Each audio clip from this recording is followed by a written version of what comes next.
The city never slept, but for Ethan Cole, it might as well have. His office was a glass tower that touched the clouds, sleek, silent, and cold.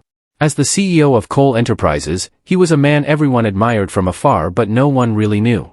Success surrounded him like armor, but it was also his prison. His calendar was filled with meetings, calls, and contracts, yet empty of the one thing he secretly longed for, connection. It was the morning of his 42nd birthday, but not a single person had dared to remind him. Ethan didn't celebrate birthdays anymore, not since his wife, Claire, passed away 5 years ago. The house that once echoed with laughter now felt like a museum of memories. He lived with silence as his only companion. That day, he woke up earlier than usual, his heart heavy though he couldn't explain why. As he entered his grand dining hall, long table, marble floors, and panoramic windows, he noticed something small, delicate, and entirely out of place. A birthday card. It rested quietly at the end of the table, next to his untouched breakfast. The envelope was plain white, edges slightly bent, and written in careful, uneven handwriting. To Mr. Cole, happy birthday. He frowned, picking it up. No one in his household staff would dare leave something personal without permission. His assistant, Marcus, was too professional for surprises. That left only one possibility, Maya, the new nanny. She had joined the household 3 months ago to care for his late sister's son, Liam, a shy 7-year-old who now lived with him. Ethan had barely spoken to her, aside from brief greetings. She was quiet, respectful, always doing more than asked, and somehow invisible, like most of the help in his world. Curiosity flickered through him. He tore open the envelope and unfolded the handmade card. Inside, written in blue ink, were words that made his throat tighten unexpectedly. Dear Mr. Cole, I know you don't like to celebrate birthdays, but every life that touches others deserves to be remembered. You gave me a job when I had nowhere to go, and you gave Liam a chance to smile again. I don't have much to give, but I wanted you to know you're appreciated. Wishing you peace, health, and a reason to smile today. Maya. For a long moment, Ethan just stared at the handwriting. The simplicity of it disarmed him. No one had spoken to him with such sincerity in years. Everyone around him wanted something, money, status, opportunity. But this was just kindness. He set the card down, but the words kept echoing in his head. A reason to smile today. He didn't even remember what smiling felt like. The rest of the day passed in a blur of meetings and deadlines. Yet, every time he looked at his phone or laptop, his eyes drifted back to that card, lying quietly beside his pen holder. By evening, curiosity turned to concern. Who was this woman who wrote like that? He barely knew her. She worked quietly, cared for Liam like her own child, and never asked for more than what was given. Something about her felt different, like a reminder of humanity he'd lost somewhere along his road to success. When he returned home that night, the house was dimly lit. He found Maya in the kitchen, helping Liam with homework. Her hair was tied back neatly, her uniform slightly worn. Liam was laughing, the rare, unguarded kind of laughter Ethan hadn't heard since Claire died. He stood there silently for a few seconds, watching them. Maya, he finally said. She looked up, startled. Oh, Mr. Cole. Good evening, sir. He held up the card. You wrote this? Her eyes widened. Oh, yes, sir. I'm sorry if I overstepped. I just thought. You thought what? His tone was neutral, unreadable. That maybe birthdays shouldn't be lonely, she said softly, lowering her eyes. I didn't mean to intrude. I just wanted to say thank you. He looked at her, searching for any trace of manipulation, any hidden agenda. But there was none, only honesty. It was so rare in his world that he didn't know how to respond. You didn't intrude, he said after a moment. It was thoughtful. She smiled, a small, genuine smile that reached her eyes. I'm glad you didn't mind, sir. As she turned back to help Liam with his spelling, Ethan lingered for a moment longer than he meant to. There was something about her calmness, the quiet warmth she carried despite the plain clothes and tired eyes. Later that night, Ethan couldn't sleep. He found himself walking through the halls of his mansion, ending up in his late wife's old studio. Dust covered the piano she once played. He ran his fingers over the keys, pressing one softly. It made a lonely note that hung in the air like a ghost. He thought of Maya's words again. Every life that touches others deserves to be remembered. Maybe she was right. Maybe life wasn't just about building empires and signing deals. Maybe it was about moments like that, small, unexpected kindness that reminded you you're still human. The next morning, he asked his assistant for Maya's file. Her resume was short, simple, 27 years old, no higher education, worked as a cleaner before becoming a nanny. Widowed, one child deceased. The words hit him hard. He hadn't known. She carried grief too.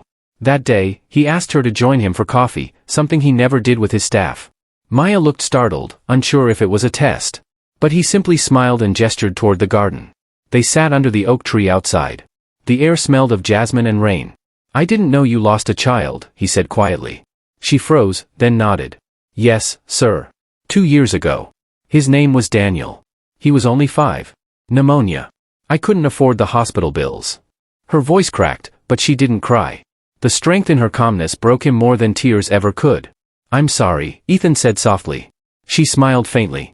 "Life doesn't ask if we're ready, sir. It just happens. But sometimes, life gives us another chance, like this job. Like Liam." Her eyes sparkled when she mentioned the boy. "He reminds me of Daniel sometimes." Helping him smile again, it helped me heal too. Ethan felt something shift inside him, something he hadn't felt in years. Compassion. Gratitude. Connection. They sat in silence for a while, listening to the wind rustling through the leaves. When Maya went back inside, Ethan looked down at the coffee cup and realized his hands were trembling. Not from anger or stress, but from emotion. From something awakening inside him that had been asleep far too long. That night, he made a decision. He wouldn't just thank her, he'd change her life. He didn't yet know how, but he knew why. Because for the first time in years, someone had remembered his heart. The next few weeks passed quietly, but something in Ethan Cole's world had begun to shift. The mansion that once echoed only with the sound of footsteps and distant clocks now carried the faint warmth of laughter, Liam's laughter, Maya's soft voice reading bedtime stories, the gentle clatter of breakfast plates shared by more than one soul. Ethan found himself listening, not to spreadsheets and stock updates, but to life itself returning to his home. He started joining Liam and Maya for dinner occasionally. At first, they were surprised, hesitant even. But soon, those moments became a kind of ritual. Ethan would come home earlier, something his assistant noticed but never dared to question, and sit at the table where the birthday card still stood in a small silver frame. Maya noticed it one evening and smiled quietly. "You kept it," she said. "I did," Ethan replied, glancing at it. "It reminded me that even the smallest things can matter." Her eyes softened, and for a moment, their gazes met, not as employer and employee, but as two people who had both known loss and learned to survive it.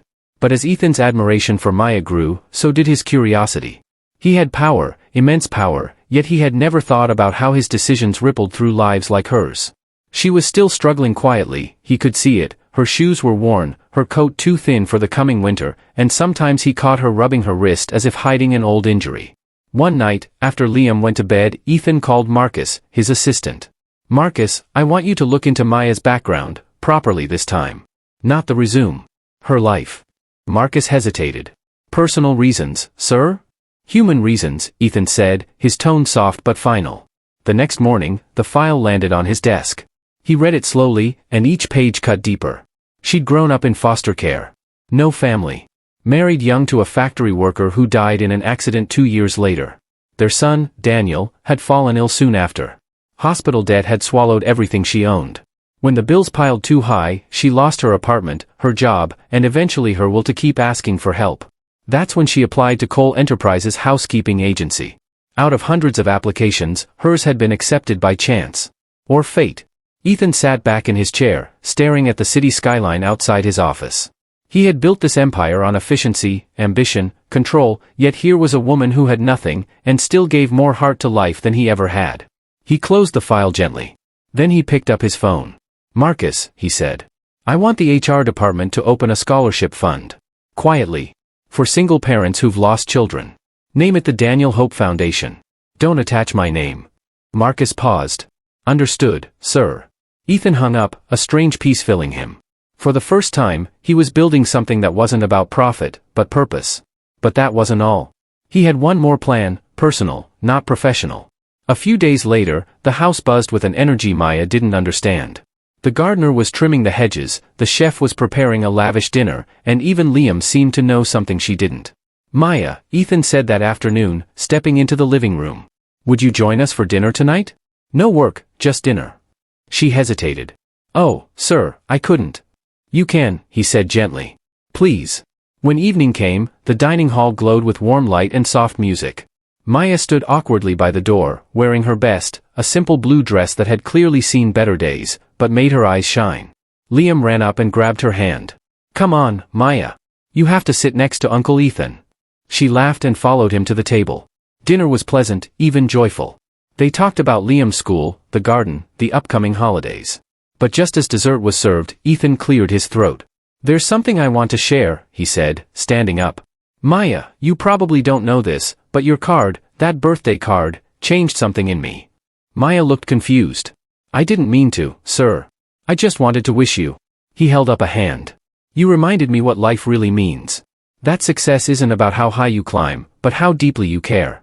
You gave me back something I didn't even realize I'd lost." He walked around the table and handed her an envelope. She looked at it nervously, then back at him. "What is this?" "Just open it," he said softly. Inside was a thick document, and as she read the words, her breath caught. "Property transfer, 32, Elmwood Lane, ownership granted to Ms. Maya Lewis." Her eyes widened. "Sir, this can't be right." "It's yours," Ethan said gently. "A home. For you.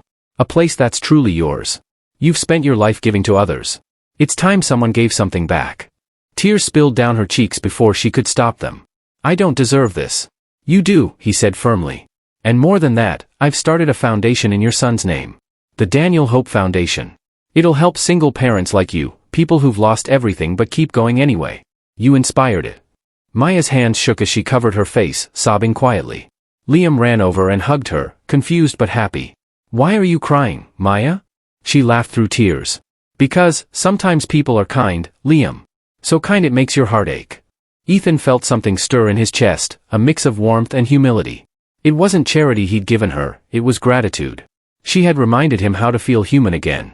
As the night went on, the three of them sat under the stars in the garden, the same place where Ethan and Maya had first shared coffee weeks ago. Maya looked up at the sky. "You know, sir? I used to think birthdays were for other people. For the lucky ones. But now I think maybe birthdays are just reminders, that we're still here, still capable of love, even after loss." Ethan smiled softly. "You've given me the best birthday of my life, Maya." She turned to him, her eyes glistening in the moonlight. "You gave me back mine, sir." They sat in silence for a while, listening to Liam chase fireflies. The world felt simple, pure, and full of second chances. And as Ethan looked at the two of them, a boy laughing, a woman smiling through tears, he realized something profound. He had built an empire of steel and glass, but it took a handwritten card to show him what truly mattered. That night, before heading inside, Maya whispered, "Thank you, Mr. Cole." He shook his head. "No, Maya. Thank you, for reminding me how to live." Months later, the Daniel Hope Foundation became one of the city's most celebrated charity programs, helping hundreds of struggling parents rebuild their lives. Maya became its community director, her compassion touching every heart it reached. Ethan, now less of a lonely CEO and more of a man reborn, spent his evenings surrounded by laughter, stories, and the warmth of those he'd once thought he'd lost. And every year, on his birthday, a single handmade card sat on his table, written in the same blue ink. "Thank you for believing that even broken hearts can still give love. Sparkling heart, if you believe kindness can change lives, don't forget to subscribe, share, and spread this story. Because somewhere out there, one small act of love can still change the world."